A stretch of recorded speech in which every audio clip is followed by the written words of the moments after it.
Khilare, Maruti Bapkar, doctor Bhise, Sunil Bhise, पुराणिक साहेब, सतीश भवा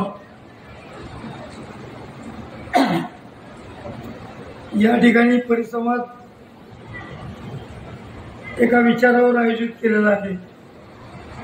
त्या कार्यकर्त्यांनी त्या अण्णाभाऊ साठेंचा साहित्यातील क्रांतिकारी विचाराचा प्रचार.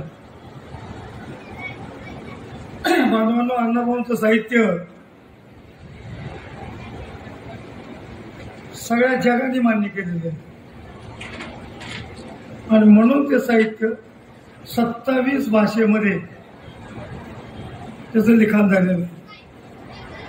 एवढ्या मोठ्या ताकदीचं साहित्य त्यांनी जे क्रांतिकारी विचार मांडलेले आहेत, ते क्रांतिकारी विचार प्रत्येक त्यांच्या कादंबरीतून, लेखणीतून त्यांनी जो व्यक्त केलेला नायक आहे तो बंडखोर आहे. त्यांच्या लिखाणातून तो बंडखोर का दाखवलाय, त्याची कारण काय? संघर्षमय त्यांचा विचार आहे आणि म्हणून त्यांच्या विचारातून त्यांना जे जे वाटलंय, सुचलंय ते त्यांनी 1.5 दिवसाची शाळा शिकलेल्या अण्णाभाऊंनी त्यांच्या भाषेमध्ये उतरवले आणि ते लिखाण वाचत असताना आपल्याला साहजिकच डोळ्यासमोरचा पिक्चर दिसतो. असं जबरदस्त व्यक्तिमत्व या ठिकाणी आपल्याला दिसतंय. बांधवांनो, ज्यांनी या देशामध्ये समतेचा विचार स्वीकारला त्यांना दाबण्याचा प्रयत्न झाला, हे आपण डोळ्याने पाहतोय. त्यातले आपण एक समाजाचे घटक आहोत. हजारो वर्ष त्या काळामध्ये आम्हाला दाबलं गेलं आणि म्हणूनच आपली ही अवस्था आज आहे. त्याच्यासाठी जो संघर्ष करावा लागला तो अण्णाभाऊ त्यांच्या कादंबरीमधून उतरवलाय आणि म्हणून त्या अण्णाभाऊंना मी सर्वप्रथम त्रिवार वंदन करतो. का? मला सार्थ अभिमान आहे की 1.5 दिवसाची शाळा शिकून जगामध्ये त्याने साहित्य निर्माण होईल असं साहित्य केलं. तेच अण्णाभाऊ साठे तर जास्त दिवस शिकले असते तर त्यांच्या या मशीननं काय कला केली असते, काय काम केलं असते. बांधवांनो, सोनेग्रा सरांसारखे ज्येष्ठ विचारवंत या ठिकाणी बोलल्यानंतर मी जास्त बोलणं उचित समजणार नाही, परंतु मला एक शंका येते. सोनेग्रा सर 1958 दलित साहित्य संमेलनाचं निमंत्रण अण्णाभाऊंना दिलं असं मी ऐकतोय आणि आज आता आपण जे म्हणाला की राजाराजांनी स्वतः जाऊन त्यांना निमंत्रण दिलेलं होतं, म्हणजे माझी ती शंका आहे. मी भूतकाळात पडतो. निमंत्रण दिलं होतं आणि निमंत्रण मिळालं नव्हतं, दिलं नव्हतं. पण प्रज्ञा अत्रेंनी मात्र त्यांना सांगितलं होतं की मला जमणार आहे. असं लेखनामध्ये वाचलं. एवढा मोठा साहित्यिक या देशामध्ये असताना क्रांतिकारी अशा साहित्यिकाला पहिल्या दलित साहित्य संमेलनाला निमंत्रण न देणं हे थोडस जरा विचार करायला होणारी गोष्ट आहे असं मला वाटतं. परंतु अण्णाभाऊ दलित साहित्य संमेलनाला गेले होते. त्यांनी त्यांचे प्रखर विचार त्या ठिकाणी मांडलेले आहेत.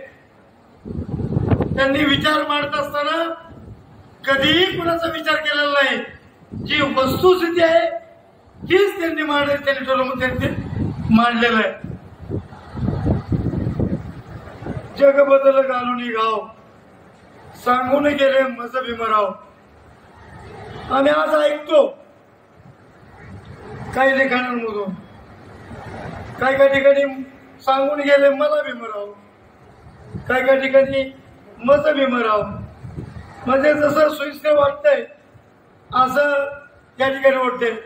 पण अण्णाभाऊला नेमकं फकीरा बाबासाहेबांना लेखणी सादर करत असताना अण्णाभाऊंना जो फकीरा त्यांना जे अर्पण केली, ते अर्पण करताना त्यांचा उद्देश काय होता याकडे मार्गाने बघण्याची खऱ्या अर्थानं गरज आहे असं मला वाटतं.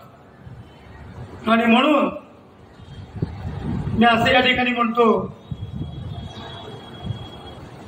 जी फकीरा कादंबरी बाबासाहेबांच्या विचाराला अर्पण केल्यानंतर बाबासाहेबांना श्रद्धांजली वाहत असताना त्याने असं म्हणलंय, जग बदल घालून गाव सांगून गेले मज भीमराव. जग बदल घालून गाव म्हणजे नेमकं काय? आपल्याला जग बदलायचंय, हातुळा शैलीने आपल्याला गाव घालून बदलायचंय का? विचाराने बदलायचंय, विचाराने बिंबवायचंय.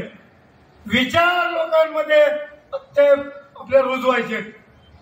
आणि म्हणून अण्णाभाऊ साठेंनी असं म्हणलं असावं असं मला या ठिकाणी प्रामुख्याने म्हणावंच वाटतं. आणि बांधवांना आपण बदलच पाहिजे, आपण बदलच पाहिजे विचाराने. आणि आपण अण्णाभाऊ साठेंचे विचार आत्मसात करून अण्णाभाऊ साठेंच्या बाबासाहेबांच्या संविधानाच्या या विचाराने आपण बदललं पाहिजे असं या ठिकाणी मला नमूद करावंच वाटतं. त्यांचे क्रांतिकारी विचार सांगायला खूप वेळ जाणार आहे आणि तो वेळ सध्या आपल्याला या ठिकाणी नाही, कारण 5 वाजता पुढील कार्यक्रमाची सुरुवात होते. काल या उत्सव कमिटीला खूप मोठ्या कार्यक्रमाला मुकावं लागलं. प्रत्येक कार्यक्रम अर्धा तास वाढत गेला आणि शेवटचा कार्यक्रम मात्र आम्हाला तसाच बंद करावा लागला. त्याची खंत आम्हा सर्वांना आहे.